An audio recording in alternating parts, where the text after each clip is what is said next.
All right, so let's jump right into it. Today, we're going to be going over the history and culture of Bethune-Cookman University. Now, before we jump into this presentation, the reason why I told you to take out paper is because there's a lot of information I'm going to be dropping to y'all that is not in this presentation. It is not here. And then at the very end of class, you all will have the opportunity to hear Dr. Bethune's voice. Now, the first question I have for everybody in here is this. Why is it important to know history? Anybody? Yes, sir. So you don't make the same mistake. Anybody else? Yes. You have knowledge from the past. Anyone else? Yes, ma'am. Excuse me? To teach. So you can teach it. What else? Anybody else?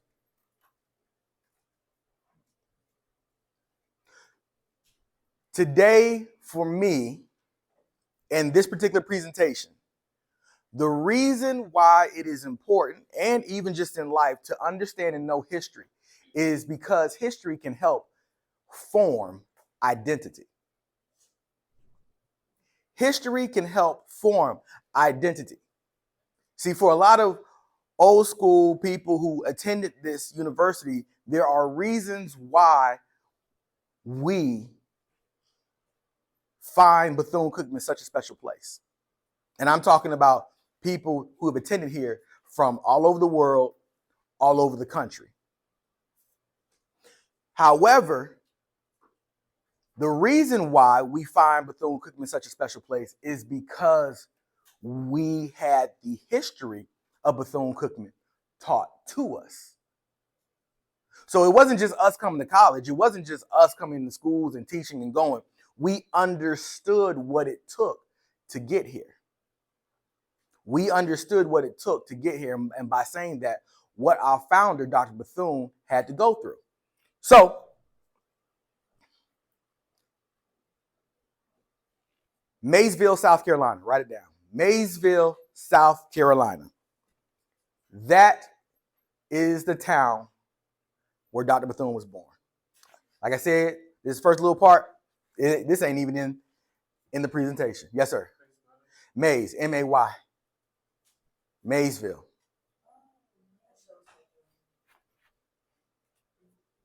Not like M-A-I-Z or M-A-Z-E. Yeah, M-A-Y. Maysville. Maysville, South Carolina. And I think it's M-A, if I'm not mistaken, M-A-Y-E-S or M-A, it's either M-A-Y-E-S or M-A-Y-S. South Carolina. Dr. Bethune was born July 10th, 1975. July 10th, 1875. Lord, I said 19. July 10th, 1875. 1875. Now, Kate, how long have you been here in the country? Okay, so you're exempt from this. You're exempt from this question. But for everybody else, what significant event happened 10 years prior?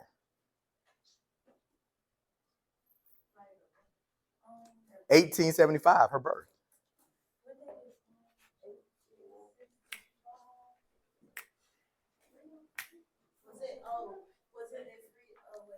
What is the term? Not just there. Yes, sir. Come on. Okay, but what did it call? Okay, yes, but what is the term? Okay, abolish, but I'm looking for a specific term. Come on, y'all got me. What? Hold on. What is it? The Emancipation Proclamation. Yes. Very good. No. Y'all was on the right track, but I want y'all. 10 years prior to her birth, the Emancipation Proclamation was signed. Now, why is this important? Yes, ma'am. July 10th, 1875. July 10th, 1875. Now, the reason why this is so important is because we know by historical records that people were still enslaved even after the Emancipation Proclamation was signed. All the way up into like the 70s and even some in the 80s. And by the 70s and 80s, I mean 1970 and 1980. There's records of people who still lived and worked in slave conditions for people all the way up until then. There's videos of it, of them being interviewed. Absolutely. Go and look it up. So we understand that now what's happening is that they just abolished slavery. 10 years later, Dr. Bethune is born. And so what's happening? What's happening now is, I want to spill this. What's happening now is that they have abolished slavery. People are walking off of plantations. But what's the problem? Problem is that where's there to go?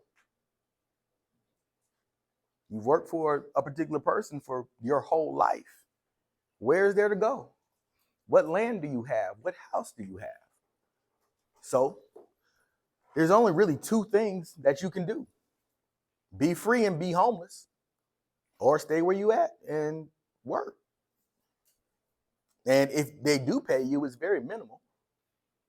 And then if you decided to leave, take your freedom, but have to be homeless, different cities and different places in the South enacted these things called vagrancy laws. You know what vagrancy is? Basically arresting you for being homeless. And then enacted the 13th Amendment, which basically in short is like, hey, if you're a prisoner, you're allowed to now to be a slave. Go look at the 13th Amendment. In fact, if you have Netflix, go watch the documentary called The 13th. Go, like for real. Okay? So, 1875, she's born. By the time 1884, 1885 comes around, she's in school, 10. And she is teaching, she's leaving school, walking back home, teaching her family what she learned in school.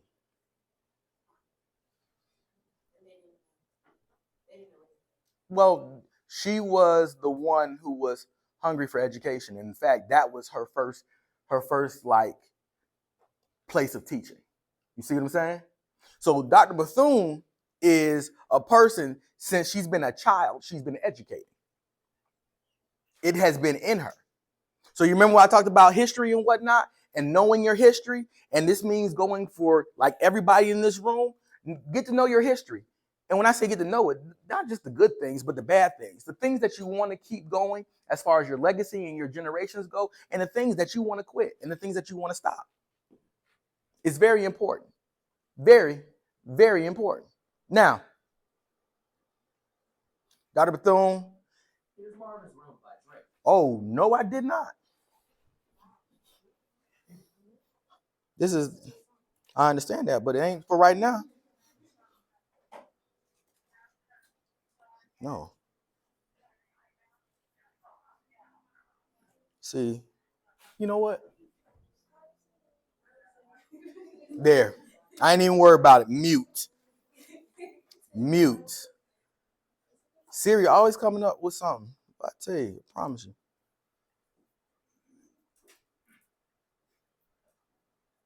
Please excuse me, y'all. I apologize.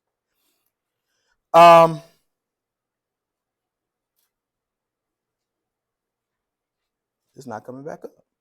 Anyway, so Dr. Bethune starts by educating her family. And this is where we're going to actually fast forward from.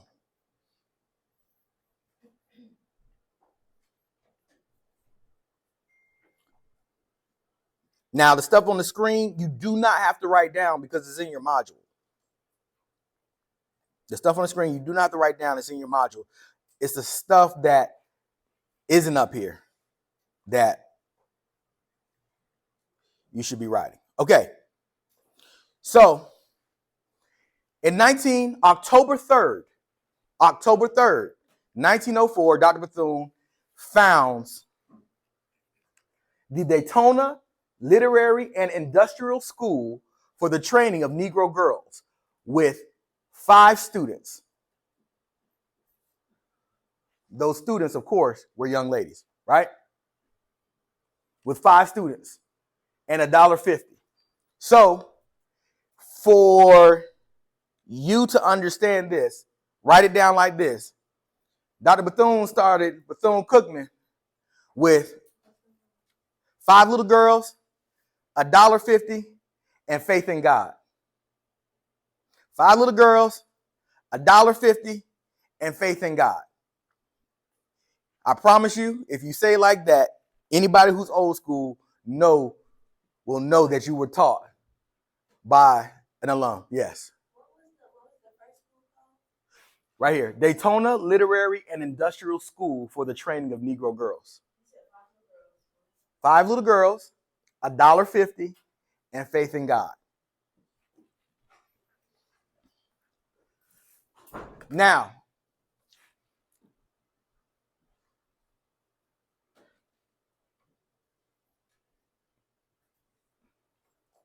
how they would fundraise is this. They would sell sweet potato pies. They would fundraise by selling sweet potato pies. Dr. Bethune had a hustle, y'all. She had a hustle. She knew that she had to get money in order for her vision. She had to fund her vision. So she started off by selling sweet potato pies. Y'all know where CIT is right now in Faith Hall? That's the first building on campus. That's the oldest building on campus. And another little tidbit, another little fact.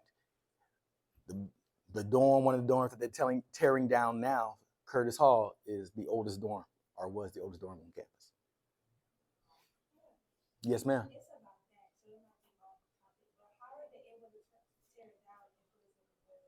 If it's one of the oldest ones, it's just in bad shape, and it would probably cost more to keep it up versus, you know what I mean. Unfortunately, it's just the kind of signs of the time, you know. I'm sad to see it. I'm very sad to see it. But so Faith Hall is the oldest building on campus where CIT is located. Now, look at these names. Look at these names. Through fundraising and partnerships, she partnered with people at John D. Rockefeller, Booker T. Washington, and James N. Gamble. Now, we've all heard of Booker T. Washington, right? Booker T. Washington founded Tuskegee University. Yes, ma'am. Where are you from? Pensacola? Okay. Miami. So Booker T. Washington has a lot of high schools named after him, right? But he also founded Tuskegee University in Tuskegee, Alabama, right? And Booker T. Washington, not the wrestler, Booker T. and Dr. Bethune were very close friends. Now, I don't know if you've ever heard these names. Why is that thing? Oh, Rockefeller. Have you heard of Gamble? No? Look up the Gamble family. They got old money like the Rockefeller family. In fact, these two family, you know how they say like 99% of the wealth is to the top 1% of the people in the country? Well, there was only literally a handful of families during this time, and about just a little bit over half the nation's wealth were consolidated into these families. The Rockefellers and Gamble being 2 of them. So these were actually really good and real relationships that she had, but she was able to leverage these relationships to be able to what? Fund her vision.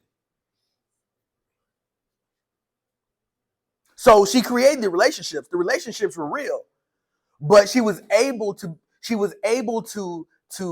like give her vision to people, that people were able to see it, and people were able to give on based upon what she saw and based upon what she was able to do.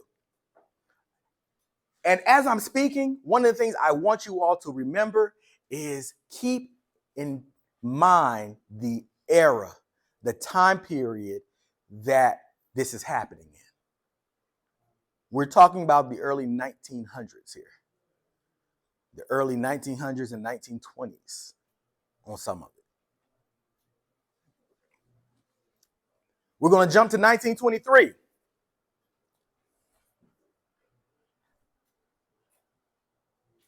She merges with Cookman Institute to become Daytona Cookman Collegiate Institute. Cookman Institute was located in Jacksonville, Florida. Was founded by this guy right here.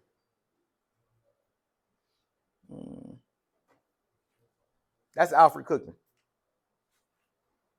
Now, by the time it merges, Alfred Cookman has long since passed away. Okay? But that's what Cookman Institute is named after. So she comes, merges, because it is said that Cookman Institute was an all-boys school.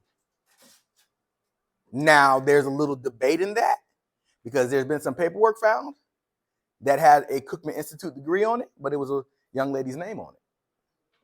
So that's a little bit up in the air. But as legend would have it, all school, that's all male. Now, in 1931, it became Bethune-Cookman College. 1931, it became Bethune-Cookman College, of which Dr. Bethune was president. Following accreditation by the Association of Colleges and Secondary Schools of the Southern States. Now, this is what y'all have to understand. Every university in this country has an accrediting body. It's called being regionally accredited. So we are accredited by SACS. SACS accredits us, FAMU, University of Miami, Florida State, UF, Georgia Tech, Georgia State, UGA, Morehouse, Spelman, University of South Carolina State, University of Alabama, Auburn, Ole Miss, Mississippi State. All these southern schools, they are accredited. Having a regional accreditation makes your degree and your credits viable. Y'all heard of Morris Brown? Morris Brown College in Atlanta, Georgia? See what happened to them? They lost their accreditation. They're just now getting it back. And it's been close to 20 years now. Go check out Morris Brown. Yes, ma'am. Well, if the school loses their accreditation, they would still be able to operate. However, your degree, as far as your degree, probably wouldn't be recognized, and your credits probably wouldn't be able to transfer. Yes, ma'am. This school? No, ma'am. And school has not lost accreditation. Now, a school just doesn't, unless it's an egregious offense, schools usually just don't lose accreditation. There's usually a process. And before that, there's like a probation period for you to get in, help get out of it, different things of that nature. If you're from Jacksonville, anybody from close to Jacksonville, between the years of about 2004 to about 2008, Edward Waters was in trouble of losing their accreditation. Now, I think that's a good place to pause, actually, because I don't want like an hour video.